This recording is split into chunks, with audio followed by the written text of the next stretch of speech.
5টি জুমা মসজিদ সম্পর্কে আলোচনা শেষ করেছি। আজকে 6ঠতম জুমা। ইনশাআল্লাহ আজকে আমরা মসজিদ বিষয়ে বিস্তারিত আলোচনা শেষ করার চেষ্টা করব। ওমা তাওফীকি ইল্লা বিল্লাহ। আমরা কথা বলছিলাম মসজিদের নিষিদ্ধ কাজসমূহ। প্রথম নাম্বার নিষিদ্ধ কাজ হচ্ছে মসজিদের কোনো প্রকার কাজের মধ্যে হারাম টাকা ব্যবহার করা যাবে না। 2 নম্বর হচ্ছে নাফাক অথবা নেশাগ্রস্ত অবস্থায় মসজিদে প্রবেশ করা যাবে না এবং নামাজ পড়া যাবে না। 3 নম্বর মসজিদ নিয়ে গর্ব অহংকার করা যাবে না। 4 নম্বর হচ্ছে হদ বা শরীয়তের দণ্ডবিধি মসজিদের ভিতরে কার্যকর করা যাবে না।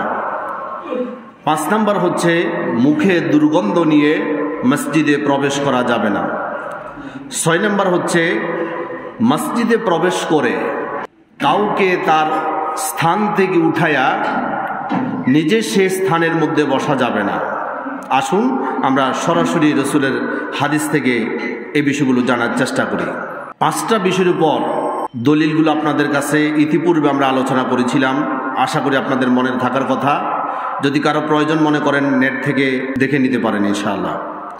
আমরা 6 নম্বর থেকে আজকে দালিলিকভাবে উপস্থাপন করার চেষ্টা করব ইনশাআল্লাহ।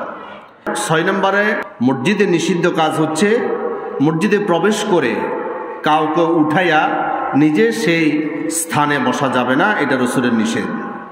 নবী করিম সাল্লাল্লাহু আলাইহি সাল্লাম বলছেন, তোমরা যখন মসজিদে প্রবেশ করবে, মসজিদে প্রবেশ করে যদি মসজিদে তোমাদের জায়গা না হয়, তাহলে তোমার কোনো ভাইকে উঠাইয়া তার অবস্থানের মধ্যে তুমি বসবে না। সহিহ মুসলিম শরীফের হাদিস নাম্বার 5581। عن جابر رضي الله تعالى عنه قال قال رسول الله صلى الله عليه وسلم لا يقيمن أحدكم أخاه يوم الجمعة। জুমার দিন তুমি মসজিদে এসে তোমার কোনো ভাইকে তার অবস্থান থেকে তুলে দিবে না। ثم ليخالف إلى مقعده। সে যে অবস্থান নিয়েছে, সে যেখানে বসেছে তার বসা স্থান থেকে তাকে উঠাইয়া ফায়াকউদা ফিহি, সেখানে তুমি নিজে বসবে। এই কাজ কখনো তোমরা করবে না। ওয়ালাকিন ইয়াকুলু আফসাহু। তোমার যদি প্রয়োজন হয় তুমি তাকে বলবে, ভাই আমাকে একটু জায়গা দাও, আমার জন্য একটু জায়গাটা প্রশস্ত করে দাও। যদি আপনি জায়গা নাই পান তাহলে আপনি তার থেকে জায়গা চেয়ে নিতে পারেন। যদি সুযোগ থাকে তিনি আপনাকে জায়গা দিবেন, আর যদি সুযোগ না থাকে আপনি পিছনে বসবেন। আপনি সমাজের কর্তা, আপনি খুব নামি দামি মানুষ, আপনি শেষে আসছেন, আপনি কাউকে উঠাইয়া আপনি সেই স্থানে বসবেন এরকম অথরিটি ইসলাম আপনাকে দেয় না। এটা সম্পূর্ণ নিষেধ। এরপর আজান হয়ে যাওয়ার পর জামাতে নামাজ আদায় না করে মসজিদ ত্যাগ করা যাবে না। আসুন রাসূলের হাদিস থেকে শুনি। জামিউ তিরমিজির হাদিস নাম্বার 204। عن أبي الشعثاء قال خرج رجل من المسجد بعدما أذن فيه بالعصر। আবি শাআসা রাদিয়াল্লাহু তাআলা আনহু তিনি বলছেন, একদা খরজা রাজুলুম মিনাল মসজিদি, একজন ব্যক্তি মসজিদ থেকে বের হয়ে গেলেন। বাদামা উদ্দিনা ফিহি বিল আসরি, মুয়াজ্জিন তখন আসরের আজান শেষ করলো। ওই আল্লাহর বান্দাটা বেরিয়ে চলে গেল। ফাকাল আবু হুরায়রা রাদিয়াল্লাহু তাআলা আনহু, আবু হুরায়রা রাদিয়াল্লাহু তাআলা আনহু তিনি বিষয়টি খেয়াল করলো আর তিনি বলল, ফাকাদ আসা আবুল কাসিম, এই ব্যক্তি আবুল কাসিমের নির্দেশ অমান্য করল। আবুল কাসিম কে? মুহাম্মদ সাল্লাল্লাহু আলাইহি সাল্লাম। আবুল কাসিম মানে কাসিমের পিতা। নবী করিম সাল্লাল্লাহু আলাইহি সাল্লামের 3 জন পুত্র সন্তান ছিল, 4 জন কন্যা সন্তান ছিল। ওনাদের নাম হচ্ছে হযরত রুকাইয়া রাদিয়াল্লাহু তাআলা আনহা, জয়নব রাদিয়াল্লাহু তাআলা আনহা, এরপর হচ্ছে উম্মে কুলসুম, আরেকটা হচ্ছে ফাতেমা রাদিয়াল্লাহু তাআলা আনহা। এই 4 জন কন্যা সন্তান ছিল আর 3 জন ছেলে সন্তান ছিল। ওনাদের নাম ছিল ইব্রাহিম, আব্দুল্লাহকে আবার কেউ কেউ বলেছেন তাহের বা তৈয়ব, আরেকজনের নাম ছিল কাসেম। এই জন্য রসুল পাক সাল্লাল্লাহু আলাইহি সাল্লামকে আবাল কাসেমও বলা হতো। তো আবু হুরায়রা রাদিয়াল্লাহু তাআলা আনহু তিনি দেখলেন আসর আজান শেষ হলো, একজন ব্যক্তি নামাজ না পড়ে সে মসজিদ থেকে বেরিয়ে চলে গেল। তিনি বলছেন এই ব্যক্তিটা আবাল কাসেম সাল্লাল্লাহু আলাইহি সাল্লামের নির্দেশ অমান্য করলো, অর্থাৎ রসুলকে অবজ্ঞা করলো, রসুলের নির্দেশ অমান্য করলো। তাহলে আপনার ব্যস্ততা থাকতেই পারে, আপনি আজানের পর মসজিদ থেকে একাকী নামাজ পড়ে চলে যাবেন, এটার সুযোগ নাই। আপনাকে অবশ্যই জামাতের সাথে আদায় করে তারপরে মসজিদ ত্যাগ করতে হবে। মসজিদের মধ্যে কেউ উচ্চস্বরে কোরআন তেলাওয়াত করতে পারবে না। উচ্চস্বরে কোরআন পড়া যাবে না, কথা বলার কথা বলি নেই। আচ্ছা, যেখানে উচ্চস্বরে কোরআন পড়া যাচ্ছে না সেখানে কি কথা বলার সুযোগ আছে? আচ্ছা, আল্লাহর কোরআন মানে তো আল্লাহর কালাম, আল্লাহর ঘরে আল্লাহর কালাম পর্যন্ত বড় আওয়াজে পড়া নিষেধ, সেইখানে আমরা বড় আওয়াজে কথা বলছি। কপাল পোড়া মুসলমান এমনি বলা হয় না, এই ধরনের কার্যবিধির কারণে আল্লাহর আকাশ থেকে গজব নাজিল হয়। আমরা সামনে হাদিসগুলো বলবো ইনশাআল্লাহ। আসুন, নামাজ চলাকালীন সময় এটা সুন্নাহ নামাজ হতে পারে, এটা ফরজ নামাজ হতে পারে। উচ্চ স্বরে নামাজের ভিতরে অথবা নামাজের বাহিরে কোনো ধরনের তেলাওয়াত করা নিষেধ, উচ্চ আওয়াজে। আসুন রাসূলের হাদিস থেকে শুনি। সুনানে আবু দাউদ শরীফের হাদিস, হাদিস নাম্বার 1332, عن أبي سعيد رضي الله تعالى عنه قال قال رسول الله صلى الله عليه وسلم ألا إن كلكم مناج ربه, তোমরা জেনে রাখো তোমরা প্রত্যেকেই তোমাদের রবের সাথে চুপিসারে কথারত রয়েছ, তোমরা আলাপচারিতার মধ্যে রয়েছ।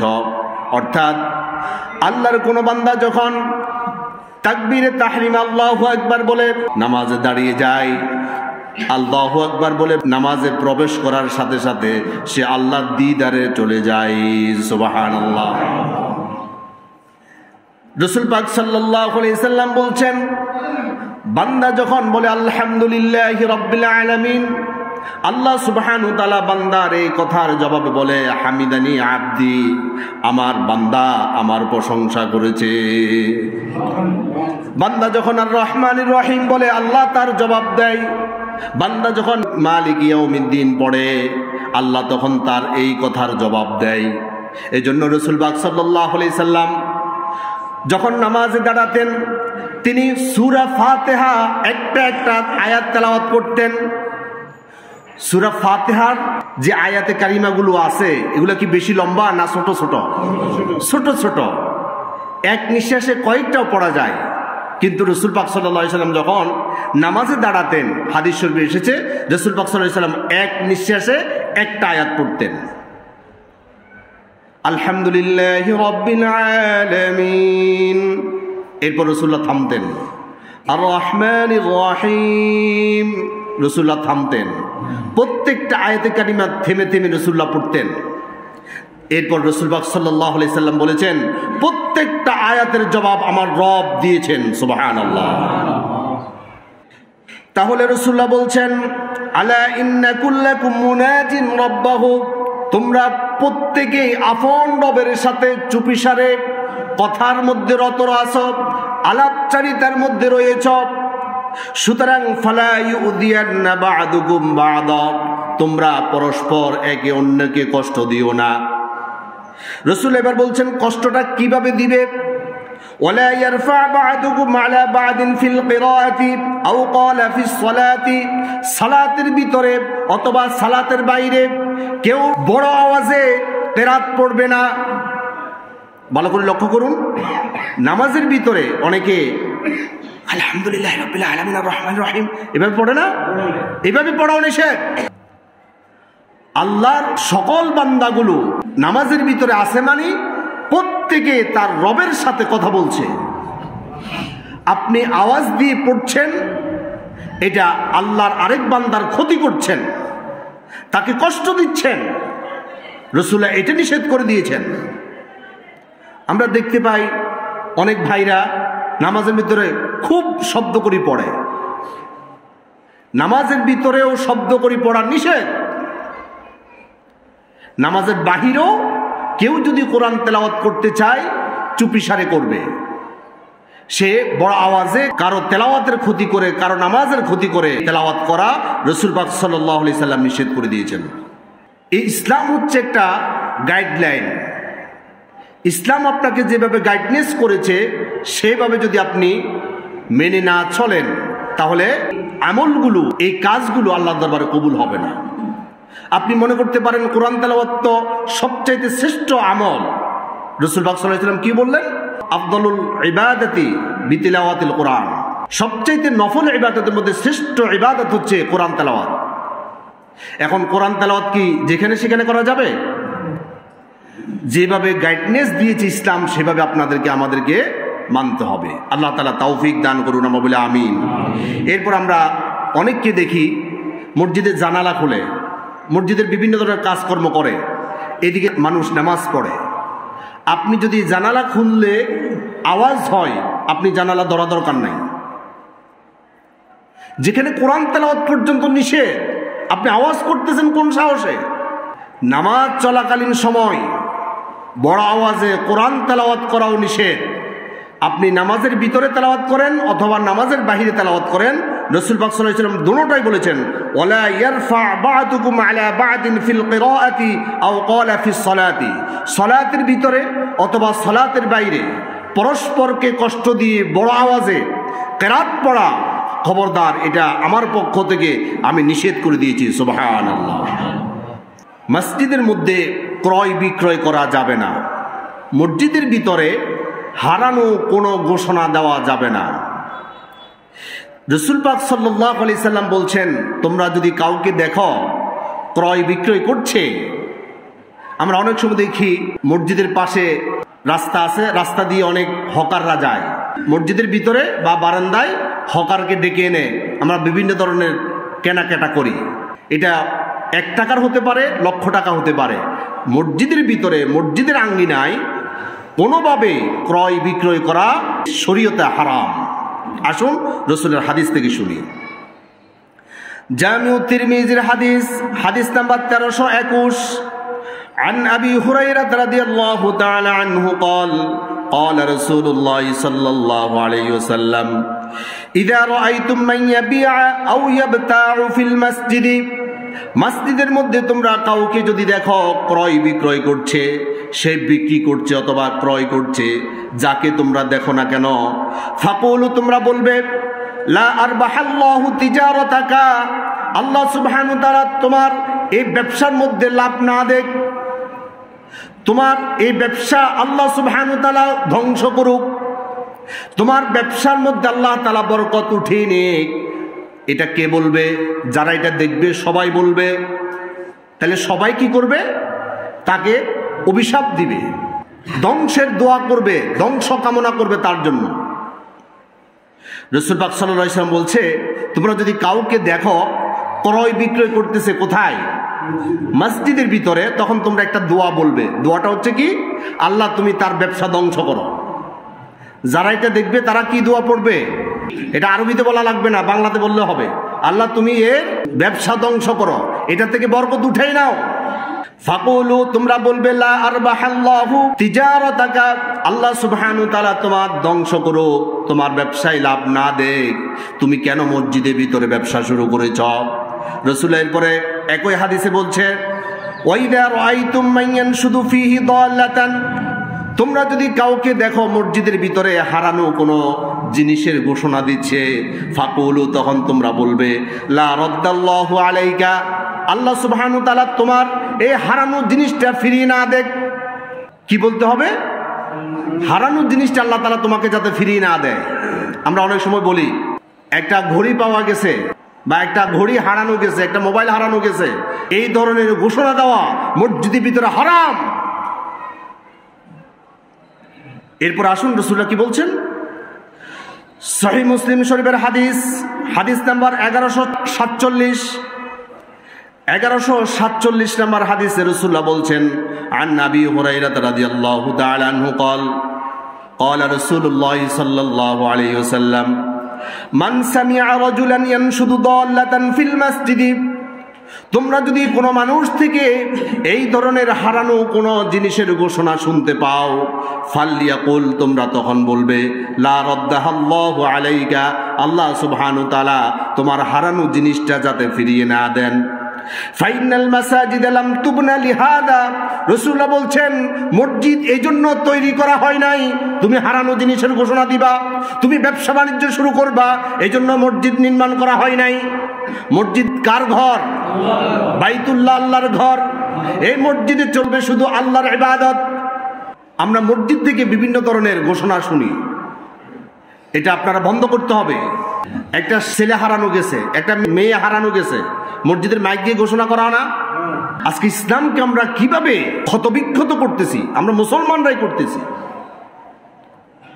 মসজিদের মাইক থেকে আজান ব্যতীত অন্য কোনো ঘোষণা হবে না।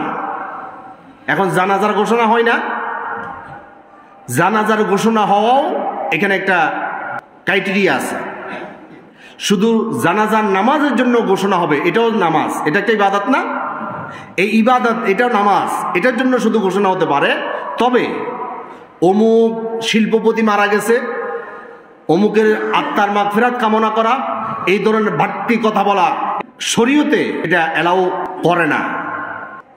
বর্তমান ইসলাম স্কলাররা তারা বলছেন যেহেতু একটা নামাজের সাথে সম্পর্কিত, এটাও বলা যেতে পারে, তবে না বলাটা উত্তম।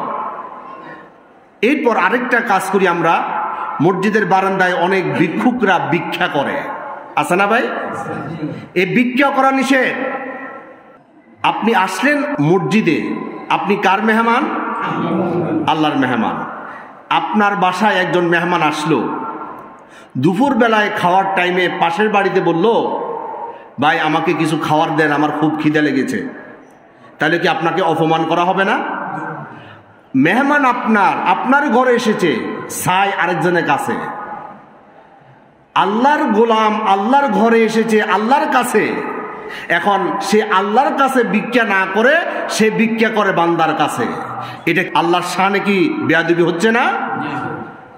মসজিদ তৈরি হলো কিসের জন্য, আর আমরা ব্যবহার করছি কিসের জন্য? তাহলে মসজিদের ভিতরে কোনো ধরনের ব্যবসা বাণিজ্য করা যাবে না, ক্রয় বিক্রয় করা যাবে না, কোনো ধরনের ঘোষণা করা যাবে না। রাসূল পাক সাল্লাল্লাহু আলাইহি ওয়াসাল্লাম এখানে শুধু হারানোর বিষয় এখানে বলেছেন, এই হারানোর বিষয় দিয়ে আর বাকি সবগুলোকে নিষেধ করা হচ্ছে। যেমন আমরা গত সপ্তাহে আলোচনা করেছিলাম, পেঁয়াজ, রসুন এবং মূলা, এই তিনটা জিনিস কাঁচা খেয়ে যাতে মসজিদের নিকটবর্তী না আসে, এই তিনটা দিয়ে সকল দুর্গন্ধময় জিনিসকে হারাম করে দেওয়া হয়েছে। একইভাবে এই ঘোষণা দ্বারা, অর্থাৎ হারানোর ঘোষণা দ্বারা রাসূল পাক সাল্লাল্লাহু আলাইহি ওয়াসাল্লাম সকল ঘোষণাকেই এখানে নিষেধ করে দিয়েছেন। আমরা আল্লাহর কাছে পানা চাই, আল্লাহ সুবহানাহু ওয়া তাআলা আমাদেরকে ক্ষমা করুন, এবং আমরা চেষ্টা করব কোনো ধরনের ঘোষণা যদি এরকম কেউ দেয় আমরা সাথে সাথে এটাকে না করে দিব। মাহফিলে পোস্টার দেয়, হুজুর একটু ঘোষণা করে দেন, ভাই এইখানে কেন ঘোষণা হবে? মসজিদে ঘোষণা জায়গা না, ইসলামকে ইসলামের জায়গায় রেখে মানতে হবে। এরপর আসেন, মসজিদে উঁচু আওয়াজে কথা বলা যাবে না। আমরা অনেক সময় মনে করি মসজিদের ভিতরে কথা বলা যাবে না, এটা ঠিক আছে হুজুর, কিন্তু মসজিদের বারান্দায় কথা বলা নিষেধ নাই, ঠিক না? আচ্ছা, মসজিদের বারান্দা কি, এটা কি মসজিদ না? এটা কি মসজিদের বাইরে নাকি? তাহলে মসজিদের ভিতরেরটার মর্যাদা বাহিরেরটার মর্যাদা কি আলাদা নাকি? সবটুকুন একই মর্যাদার দাবি রাখে। হযরত ওমর রাদিয়াল্লাহু তাআলা আনহু মসজিদে নববীর মধ্যে বসে আছেন, মসজিদের বারান্দায় দুইজন ব্যক্তি উঁচু আওয়াজে কথা বলছেন, আরেকজন ব্যক্তি পাশে দাঁড়িয়ে আছে। হযরত ওমর রাদিয়াল্লাহু তাআলা আনহু দাঁড়িয়ে থাকা ব্যক্তিকে ডাক দিলেন না, তিনি আওয়াজ করে তাকে নক করলেন না। হযরত ওমর রাদিয়াল্লাহু তাআলা আনহু একটা কঙ্কর হাতে নিয়ে দাঁড়িয়ে থাকা ব্যক্তিকে নিক্ষেপ করলো। ওই ব্যক্তিকে ডেকে তিনি বলল, তাদের দুইজনকে এদিকে নিয়ে আসো। আসুন আমরা হাদিস থেকে শুনি। সহিহ বুখারীর হাদিস, হাদিস নাম্বার 470। আনিস সাইব ইবনে ইয়াজিদ রাদিয়াল্লাহু তাআলা আনহু قال তিনি বলছেন কুনতু কাইমান ফিল মসজিদি মসজিদের মধ্যে আমি দাঁড়িয়ে আছি এমত অবস্থায় ফাহাসাবানি রাজুলুন কেউ একজন আমাকে একটা কঙ্কর নিক্ষেপ করলো ফানাজারতু আমি নজর দিয়ে দেখলাম ফাইদা উমর ইবনুল খাত্তাব রাদিয়াল্লাহু তাআলা আনহু আমাকে যে ব্যক্তি কঙ্কর নিক্ষেপ করলো সে আর কেউ নয় সে হচ্ছে হযরত উমর ইবনুল খাত্তাব রাদিয়াল্লাহু তাআলা আনহু আমি যখন আমিরুল মুমিনিনের দিকে তাকালাম ফাকালা তিনি আমাকে বলল আযহাব ফাতিনি বিহাদাইনি ওই যে বারান্দার মধ্যে দুইজন ব্যক্তি কথা বলছে তাদের দুইজনকে আমার কাছে নিয়ে আসো ফাজিতুহু বিহিমা আমি ওই দুইজনকে নিয়ে আমিরুল মুমিনের সামনে হাজির হলাম ক্বালা মান আনতুমা আও মিন আইনা আনতুমা হযরত ওমর রাদিয়াল্লাহু তাআলা আনহু ওই দুইজন ব্যক্তিকে বলল মান আনতুমা তোমরা কারা আও অথবা তিনি বলেছেন মিন আইনা আনতুমা তোমরা কোথা থেকে এসেছো ক্বালা মিন আহলি তাইফ তারা বলল আমরা তায়েফ থেকে এসেছি আমরা তায়েফের অধিবাসী ক্বালা লাউ কুনতুমা মিন আহলিল বালাদি হযরত ওমর রাদিয়াল্লাহু তাআলা আনহু তিনি বলছেন তোমরা তো বেঁচে গেলে তাইফের অধিবাসী হয়ে তোমরা যদি মদিনার অধিবাসী হতে লাউ জাতুকুমা আমি তোমাদের দুইজনকে কঠিন শাস্তি দিতাম তোমরা মদিনার যদি কেউ হতা তোমাদের দুইজনকে আমি কঠিন শাস্তি দিতাম আর তোমরা তো তাইফ থেকে এসেছো তোমরা আমাদের মেহমান এইজন্য আমি তোমাদেরকে শাস্তি দিচ্ছি না কেন তিনি বলছেন তারফানি আসওয়াতাকুমা ফি মসজিদি রাসূলিল্লাহ সাল্লাল্লাহু আলাইহি সাল্লাম রাসূলের মসজিদের মধ্যে তোমরা বড় আওয়াজে কথা বলছো এটা রাসূলের মসজিদের সাথে এটা যায় না আল্লাহর ঘরে এসেছো এখানে তোমার কোনো কথা চলবে না তুমি এসেছো রবের মেহমান হিসাবে তোমার সাথে সব সম্পর্ক হবে রবের সাথে আর কারোর সাথে তোমার কোনো সম্পর্ক থাকবে না কারোর সাথে তোমার কোনো আলাপচারিতা চলবে না আমরা এসেছি আল্লাহর দরবারে আমাদের কথা হবে কার সাথে আল্লাহর সাথে মসজিদে ঢোকার পর থেকে কোনো কথা বলা যাবে না আজকে যদি ওমর রাদিয়াল্লাহু তাআলা আনহু এই জমানার মধ্যে থাকতো অধিকাংশ মুসল্লিদের পিঠের চামড়া থাকতো না ঠিক কিনা বলেন আল্লাহর ঘরে এসে আল্লাহর সাথে কথা না বলে আল্লাহর সাথে সম্পর্ক না করে বান্দার সাথে বান্দা কথা বলে এরপর নবীজি সাল্লাল্লাহু আলাইহি সাল্লাম বলছেন কথা বলা তো দূরের কথা পরস্পরকে যদি চুপ থাকো এই কথা বললো এটাও সে একটা গুনার কাজ করলো নাউজুবিল্লাহ সহিহ বুখারীর হাদিস নাম্বার 934 عن أبي هريرة رضي الله تعالى عنه قال قال رسول الله صلى الله عليه وسلم إذا قلت لصاحبك يوم الجمعة أنصت والإمام يخطب فقد لغوت রাসূল পাক সাল্লাল্লাহু আলাইহি সাল্লাম বলছেন ইদা কুলতা লিসাহিবিকা ইয়াউমুল জুমআতি জুমার দিন মসজিদে প্রবেশ করার পর তার কোনো সাথী ভাইকে তার পাশের কোনো ভাইকে সে যদি বলে আনসিত চুপ কর ওয়াল ইমামু ইয়াখতুবু অথচ ইমাম এদিকে খুতবা দিচ্ছে আর সে পরস্পর কথা বলছে অথবা একজন আরেকজনকে বলল তুমি চুপ করো এই চুপ করো যে কথাটা সে বলল ফাকাদ লাগাউতা সে একটা অনর্থক কাজ করলো সে একটা গুনাহের কাজ করলো নাউজুবিল্লাহ আজকে আমরা দেখতে পাচ্ছি যখন কিছু সময় আগে আমরা মসজিদে প্রবেশ করি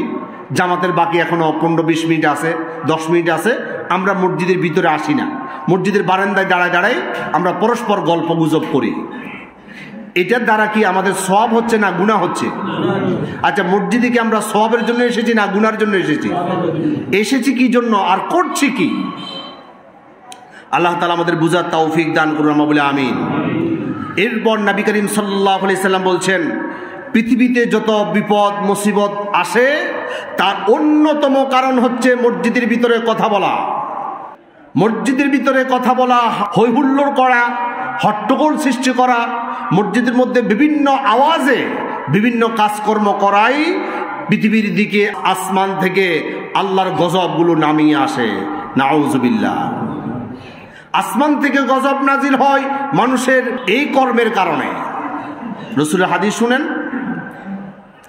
জামিউত তিরমিজির হাদিস, হাদিস নাম্বার 2210, 2210 নম্বর হাদিস। আন আলী ইবনে আবি তালিব রাদিয়াল্লাহু তাআলা আনহু قال قال رسول الله صلى الله عليه وسلم اذا فعلت امتي 15 خصلة। ভালো করে লক্ষ্য করুন, রাসূলুল্লাহ বলছেন ইদা ফাআলাত উম্মতি, যখন আমার উম্মতগণ এই কাজগুলো করবে, 15 খসলাতুন, এই 15টা কাজ যারা করবে, 15টা খাসলাত যখন তাদের মধ্যে দেখা দিবে। খাসলত তো বুঝি কি, এটা কি বলে? অভ্যাস। খাসলাত, এখানে রাসূলুল্লাহ সাল্লাল্লাহু আলাইহি ওয়াসাল্লাম বলছেন 15 খসলাতুন, এই 15টা অভ্যাস, 15টা খাসলত যখন আমার উম্মতের মধ্যে দেখা দিবে, হাল্লা বিহাল বালাউ, আল্লাহ সুবহানাহু ওয়া তাআলা আসমানি বালা মুসিবতগুলো হাল্লা গোটা পৃথিবীর জন্য হালাল করে দেয়। নাউযুবিল্লাহ।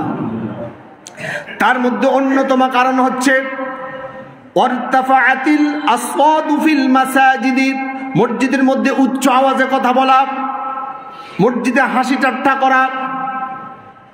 এখন আপনি ভালোভাবে লক্ষ্য করুন, মসজিদে আপনারা কথা বলছেন, কথার ভিতরে হাসাহাসি আছে না, হট্টগোল আছে না? রাসূল সাল্লাল্লাহু আলাইহি ওয়াসাল্লাম বলছে ওয়ারতাফাআতিল আসওয়াতু ফিল মাসাজিদ, মসজিদের মধ্যে হট্টগোল করা, বড় আওয়াজে কথা বলা, বিভিন্ন ধরনের আওয়াজ সৃষ্টি করা। এটা কি মুরব্বীদের কথা বলছে না শিশুদের কথা বলছে? সবার কথা বলছে। এখানে কোনো মুরব্বীর কথা বলে নাই, যুবকদের কথা বলে নাই, শিশুদের কথা বলে নাই। এখন আমরা খুব আবেগ, আমার নাতি আছে ছোট, আমার ছেলে আছে ছোট, সে এখানে আসি হাডুডু খেলবে, আমি আমার হাতে করে নিয়ে আসব। মসজিদটাকে আজকে খেলাধুলার জায়গা বানিয়ে ফেলছে। এত আবেগ ভালো না। এবার রাসূলুল্লাহ কি বলছেন? যদি বিপদ থেকে মুক্তি চাও, আল্লাহর গজব থেকে রেহাই চাও, তোমাদেরকে মসজিদের হেফাজত করতে হবে। কিভাবে হেফাজত করবে? রাসূলের হাদিস থেকে শুনেন। সুনান ইবনে মাজার হাদিস, হাদিস নাম্বার 750, আন ওয়াসিলাত ইবনে আসকা রাদিয়াল্লাহু তাআলা আনহু قال قال رسول الله صلى الله عليه وسلم, রাসূল পাক সাল্লাল্লাহু আলাইহি সাল্লাম বলছেন জান্নিবু মাসাজিদাকুম, মসজিদকে তোমরা হেফাজত করো, মসজিদের পবিত্রতা রক্ষা করো। কিভাবে রক্ষা করবে? সিবিয়ানাকুম, শিশুদের থেকে। এখানে রাসূলুল্লাহ সিবিয়ানাকুম, শিশুদের কথা উল্লেখ করেছেন। মসজিদকে হেফাজত করতে হবে কার থেকে? শিশুদের থেকে রক্ষা করতে হবে। তার মানে এমন শিশুকে আনা যাবে না যে শিশু প্রস্রাব করে দেওয়ার সম্ভাবনা আছে, যে শিশু আসে অন্যের ডিস্টার্ব করার সম্ভাবনা আছে, চিল্লাচিল্লি করবে, হই হুল্লোড় করবে, দৌড়াদৌড়ি করবে। এই ধরনের শিশু আনতে রাসূলুল্লাহ নিষেধ করেছেন। আমরা খুব আবেগী। আবেগটা কেমন? সারা রাত নফল নামাজ পড়বে, ফজরের সময় ঘুমাবে, এই হচ্ছে আমাদের আবেগ। শবে বরাত, শবে কদর যখন আসে দেখবেন সারা রাত নফল নামাজ পড়ে, এরপর ফজরের সময় দারুণ ঘুম দেয়। গোটা জীবন নফল নামাজ পড়লে 2 রাকাত ফজরের জামাতের সমান হবে? এবার রাসূলুল্লাহ বলছে শুনেন, আগের হাদিসটা শেষ করি। জান্নিবু মাসাজিদাকুম সিবিয়ানাকুম, শিশুদের থেকে মসজিদকে রক্ষা করবে, হেফাজত করবে। ওমাজানিনুকুম, পাগল থেকে, মাজনুন থেকে, ওমাজানিনুকুম, পাগল থেকে মসজিদকে হেফাজত করবে। অশিরারাকুম ওবাইআকুম, ক্রয় বিক্রয় থেকে মসজিদকে হেফাজত করবে। ওয়াখুসুমাতিকুম, মসজিদের ভিতরে ঝগড়া বিবাদ করা, যদি এমন কোন দৃশ্য তোমরা দেখো, এদেরকে বের করে দাও, এদের থেকে মসজিদকে হেফাজত করতে হবে। রফআ আসওয়াতিকুম, বড় আওয়াজে কথা বলা থেকে মসজিদকে হেফাজত করতে হবে। কেউ যদি বড় আওয়াজে কথা বলে তাকে বের করে দেন, মসজিদ তাদের কোনো জায়গা নেই। এরপর রাসূল পাক সাল্লাল্লাহু আলাইহি সাল্লাম বলছেন ওয়াইকামাতা হুদুদিকুম, হদ কায়েম করা থেকে বিরত থাকো। হদ থেকে অর্থাৎ ইসলামিক দণ্ডবিধি কার্যকর করা থেকে এই মসজিদকে হেফাজত করবে। মসজিদে এটা করা যাবে না। অসাল্লা সুয়ুফিকুম, উলঙ্গ তরবারি বহন করা থেকে তোমরা মসজিদকে হেফাজত করবে। তৎকালীন সময় তো মানুষ সাথে করে সব সময় তরবারি রাখত। রাসূল বলছেন খোলা তরবারি নিয়ে তোমরা মসজিদে প্রবেশ করবে না, এটা খাপবদ্ধ করে রাখো, আন্ডারগ্রাউন্ড করে রাখো। এটাকে উন্মুক্ত অবস্থায় মসজিদে বহন করবে না। অত্তাখিদু আলা আবওয়াবিহাল মাতাহিরা, তোমরা বাথরুমের দরজার পাশে ঢিলা রাখো। ওয়াজাম্মিরুহা ফিল জুমআতি, জুমার দিন মসজিদটাকে তোমরা সুগন্ধময় করে রাখো। এখন কি আমরা মসজিদকে সুগন্ধময় করি? এটা হচ্ছে রাসূলের সুন্নাহ। সুন্নাহগুলো নাই, আর সব ইসলাম বিরোধী কাজ সব চলছে মসজিদে। তাহলে বলতে চাচ্ছিলাম, শিশুদেরকে আপনারা মসজিদে আনার ক্ষেত্রে সতর্ক। কিছু শিশুরা আছে যারা ভদ্র, যারা এখানে আসার পর দুষ্টামি করে না, বা আপনি বুঝাইলেও সে বুঝে, তারা আসতে পারে। রাসূলুল্লাহ কি বলছেন এখানে? সুনানে আবু দাউদ শরীফের হাদিস, হাদিস নাম্বার 495। قال رسول الله صلى الله عليه وسلم مروا اولادكم بالصلاه وهم ابناء 7 سنين, তোমাদের সন্তানগুলোর বয়স যখন 7 বছর হবে তখন তোমরা তোমাদের সন্তানদেরকে মুরু আউলাদাকুম বিসসালাতি, সালাতের জন্য উপদেশ দাও, তাদেরকে বুঝাও, তাদেরকে আদর করে করে মসজিদে নিয়ে আসো। ক বছর বয়স থেকে? 7 বছর বয়স থেকে। এখন 7 বছরের আগেও আমরা অনেকেই নিয়ে আসি। এখন আমরা যদি বলি, ভাই আপনার এই সন্তানের কারণে আমাদের ডিস্টার্ব হচ্ছে, খুব গরম, এখানে শুধু হাদিস, মক্কাতে দেখছি ছেলেরা দৌড়াদৌড়ি করে, ওখানে তো কেউ ডাক দেয় না। আচ্ছা, মক্কাতে সিনেমার হল আছে, এখন বাংলাদেশে সিনেমার হল জায়েজ হয়ে গেছে?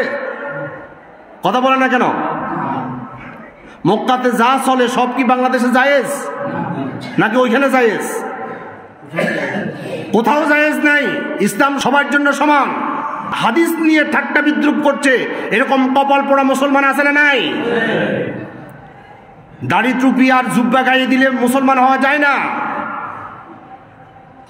এই ধরনের কথার মাধ্যমে আপনার ঈমান চলে যাচ্ছে।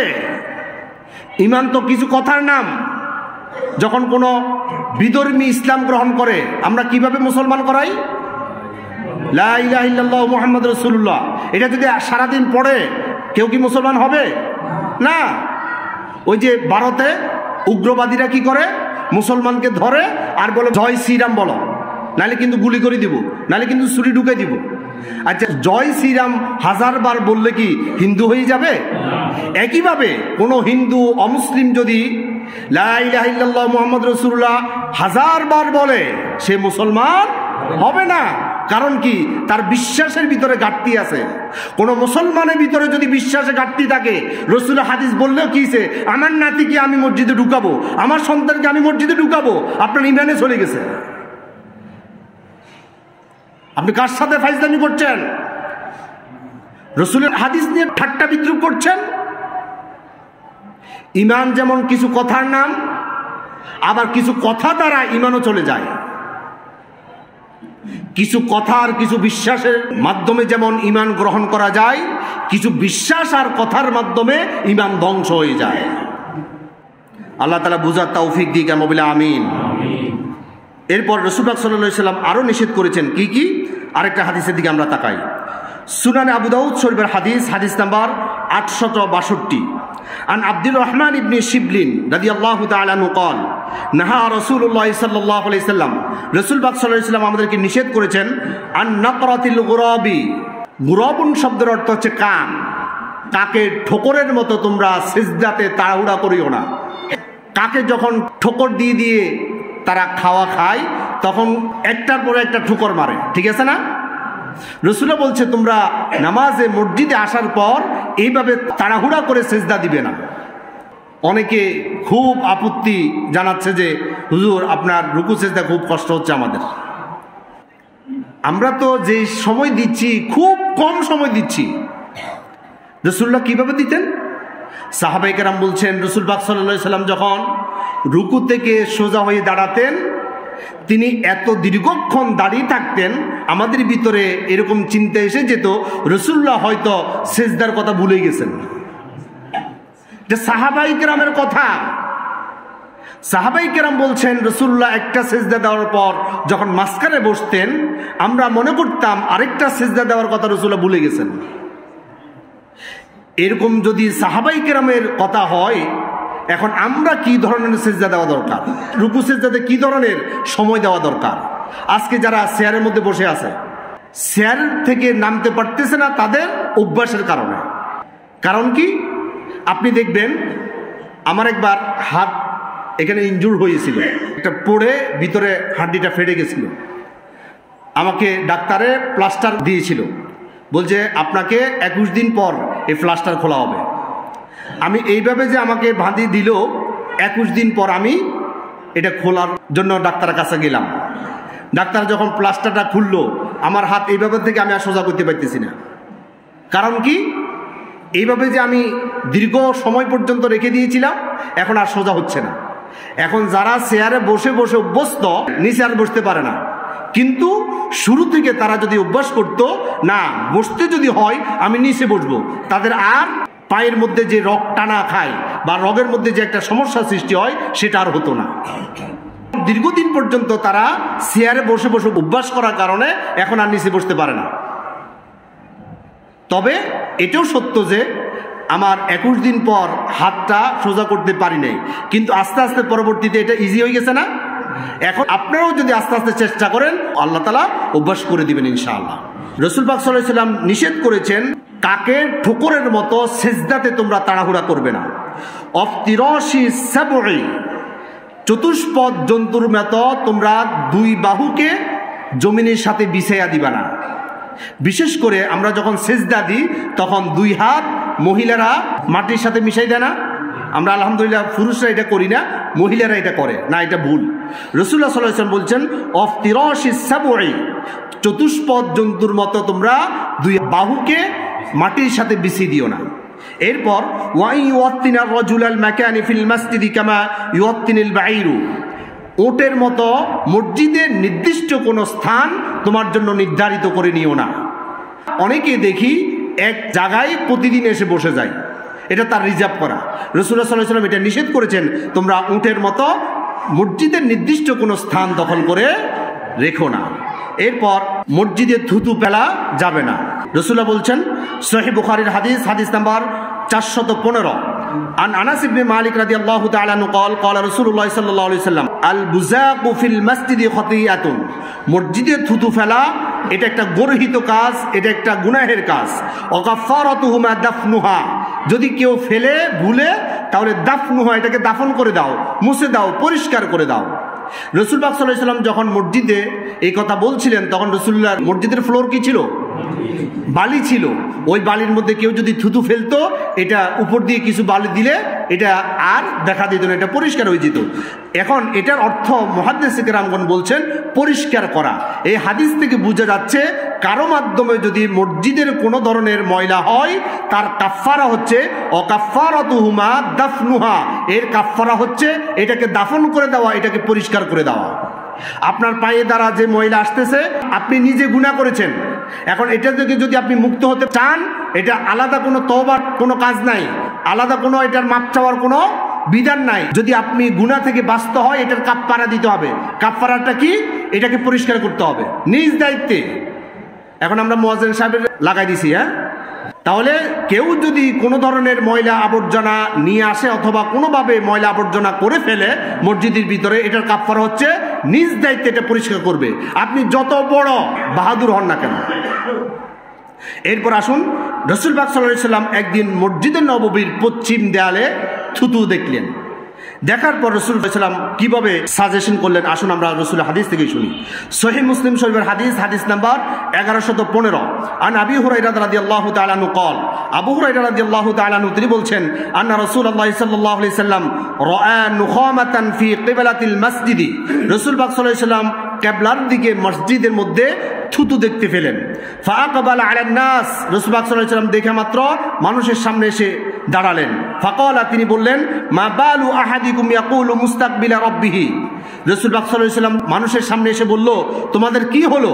তোমাদের রবের সামনে দাঁড়িয়ে ফায়াতানাখু আমামাহু, সামনের দিকে তোমরা থুতু ফেলো। আইয়ুহিব্বু আহাদুকুম আইয়ুস্তাকবালা, তোমাদের কি এটা পছন্দ হবে তোমার সামনে দাঁড়িয়ে ফায়ুতানাখু ফি ওয়াজহি, তোমার সামনে দাঁড়াইয়া কেউ তোমার মুখের মধ্যে থুতু নিক্ষেপ করুক, এটা কি তোমরা পছন্দ করো? এরপর রাসূল পাক সাল্লাল্লাহু আলাইহি ওয়াসাল্লাম বলছেন, ফাইদা তানাখা আহাদুকুম, কারো যদি থুতু ফেলার প্রয়োজন হয়, ফালিয়াতানাখা আন ইয়াসারিহি তাহতা কদামিহি, তার বাম পায়ের নিচে, তার কদমের নিচে সে থুতু ফেলবে। ওই যে রাসূল সাল্লাল্লাহু আলাইহি ওয়াসাল্লামের সময় এটা ছিল বালি, এই জন্য রাসূল পাক সাল্লাল্লাহু আলাইহি ওয়াসাল্লাম কোথায় ফেলতে বলছেন? বাম পায়ের নিচে। যদি কারো কোনো থুতু ফেলতে হয়, থুতুটা ফেলবে কোথায়? বাম পায়ের নিচে। ফাইল্লাম ইয়াজিদ, যদি এটার সুযোগ না থাকে। দেখুন রাসূলুল্লাহ যে আল্লাহর পক্ষ থেকে কথা বলে, এই হাদিসটা আরেকটা প্রমাণ। এই ফ্লোর বালি অবস্থায় থাকবে না দীর্ঘদিন পর্যন্ত, এটা আল্লাহ জানে কি জানে না? এই জন্য আল্লাহ তাআলা রাসূলের মাধ্যমে শিখাচ্ছেন ফাইল্লাম ইয়াজিদ, যদি পায়ের নিচে ফেলার পরিবেশ না থাকে তোমরা কি করবে? ফালিয়াকুল হাকাদা, তাহলে তোমরা এইভাবে ফেলবে। কিভাবে ফেলবে? ফাতাফালা ফি থাউবিহি সুম্মা মাসাহা বা'দাহু আলা বা'দ। বর্ণনাকারী তিনি দেখাচ্ছেন, রাসূল পাক সাল্লাল্লাহু আলাইহি ওয়াসাল্লাম আমাদেরকে দেখিয়েছেন, তখন তোমরা তোমাদের কাপড়ের মধ্যে থুতু ফেলবা। কোথায় ফেলবা? ফাতাফালা ফি থাউবিহি, তোমাদের কাপড়ের মধ্যে থুতু ফেলবা। এরপর সুম্মা মাসাহা বা'দাহু আলা বা'দিন, কাপড়ের এক পাশ আরেক পাশ একসাথ করে মাসাহা, এটাকে মাসাই করবে, ডলাডলি করবে, তাহলে কাপড়ের মধ্যে এটা লেগে এটা পরিষ্কার হয়ে যাবে। সুবহানাল্লাহ বললেন না? তাহলে মসজিদের ভিতরে থুতু যদি আসে, আমরা এইভাবে থুতু ফেলার জন্য রাসূলুল্লাহ সাল্লাল্লাহু আলাইহি ওয়াসাল্লাম আমাদেরকে গাইডলাইন দিয়েছেন। যদি আপনার এটা সংকোচ বোধ হয়, আপনি জানালা দিয়ে ফেলতে পারেন, তবে কোনো আওয়াজ করা যাবে না। আল্লাহ তাআলা বুঝার আমল করার তৌফিক দিক আমরা বলি আমিন। সামনে 31 নাইট ডে, হাজার হাজার বছর আগে যারা নক্ষত্রগুলোর পূজা করে, যারা চন্দ্রের পূজা করে, সূর্যের পূজা করে, সময় গণনা করা হয় চন্দ্র এবং সূর্য দিয়ে। ব্যাখ্যা করলে সময় বেশি লাগবে, সময় যেহেতু শেষ, আমি দ্রুত কথা বলে শেষ করতে চাই। এই চন্দ্র এবং সূর্যের পূজা যারা করে, তারা সময়ের পূজা করতে গিয়ে তারা একটা বছর শেষ হওয়ার পর আরেকটা বছর গ্রহণ করার জন্য 31শে ডিসেম্বর রাত 12টা 1 মিনিটে তারা বিভিন্ন ধরনের ধর্মীয় পূজা অর্চনার মাধ্যমে নতুন সময়ের কল্যাণ কামনা করে। বিভিন্ন তত্ত্বপাঠ্য থেকে পাওয়া যায়, জানুস নামক একটা দেবতা আছে, তার নাম অনুসারে তারা জানুয়ারি মাসের নামকরণ করেছে। এই জানুস দেবতা হচ্ছে তাদের মঙ্গল কামনা করার দেবতা। তাদের চিন্তা এবং বিশ্বাস হলো, আমরা যদি এই দিনে আনুষ্ঠানিকতার সাথে আনন্দ উদযাপন করতে পারি, তাহলে জানুস দেবতা আমাদেরকে আগামী বছরটা মঙ্গলময় করে দিবে। আচ্ছা, আমাদের কি বিশ্বাস? আমাদের ভালো মন্দ, মঙ্গল অমঙ্গল সব কিছু করেন কে? আল্লাহ সুবহানাহু ওয়া তাআলা আমাদেরকে বলছেন, অমাইয়াতাওয়াল্লাহু মিনকুম ফাইন্নাহু মিনহুম, তোমরা যাদের অনুসরণ করবে আমি তাদের অন্তর্ভুক্ত করে দিব।